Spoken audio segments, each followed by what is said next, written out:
For more on this, I'm joined by Erwin Calgua. He's a researcher at the Center for Global Health at the University of Pennsylvania and joins me now live from Guatemala City, Guatemala. Erwin, the WHO says its global vaccine sharing program is set to miss its target of vaccinating 40% of the population in every country by the end of 2021. Do you think that was an unrealistic target to begin with?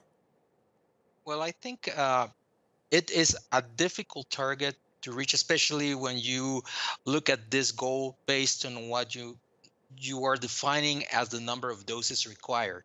So far, the goal was set based on the primary vaccination, which was usually 1 to 2 doses based on what the WHO said. But we now know that that's insufficient. And the question is, are we basically needing to the third dose or the fourth dose, which is something that we're going to talk about? So and countries in Latin America especially are having trouble in reaching the second dose. The first dose, I think, based on this definition, it could be reached. Even Guatemala is like 36% right now. It could easily reach the 40% before the end if it's 1 dose. But if it's 2 doses, it's going to be very difficult for many countries in Latin America. Yeah, and given that we have countries, wealthy countries like the U.S. and the U.K. are already giving out the booster shot and even talking about a potentially fourth dose. Do you think that it is possible to ever reach that target, given all of that, and that, as you said, many of these countries, especially in Latin America, haven't even been able to give their citizens a second dose of vaccine? It's going to be difficult. And I can tell you because from one end, most of the doses in Latin America have been based or received based on donations. So one's one thing. And the donations primarily come from China and Russia. The case of Guatemala can be of an example where they actually got we have a large of our vaccination plan based on Sputnik.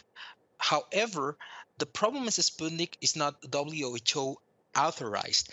And we have seen that has limited the possibility of people getting the second dose because that many of our people in Latin America have links and want to go to the United States, and they are not accepting that. Instead of that, they want to receive probably Pfizer, Moderna, or probably other like AstraZeneca. That's hindering that, and that's only for the second dose. And we can see that that could stop at some point the advances that we have tried to reach in the ministries of health in getting more people vaccinated. Yeah, and with those challenges of getting vaccines to enough people in Latin America, what are we seeing there in terms of how it's managing the Omicron variant? Well, that's a very important and interesting question. Let's begin with that's from the epidemiological perspective. It's been very hard, especially now in these days where all of us that are in front lines and that are medical doctors and epidemiologists working, we are not many. So we have a lot of sub-reporting and there's a lot of good reporting around the globe and in Latin America. But when it comes to Omicron, what we've seen and most of our countries are looking at is the fourth wave is coming already to Latin America. I will say a week ago, we were basically flat in regards to the usually epidemiological curve. We've seen now more cases. I will say in Latin America, 2 countries or that I usually look at that have seen a lower amount of cases are probably Costa Rica and El Salvador. And that's a lot because it's a smaller and more controlled population with a lot of vaccination, which is very important. But when it comes to other countries, like say Guatemala, Bolivia, you have more indigenous people in here, more people coming from the United States. We are seeing more cases rising. The problem is we don't have the facilities to have sequencing.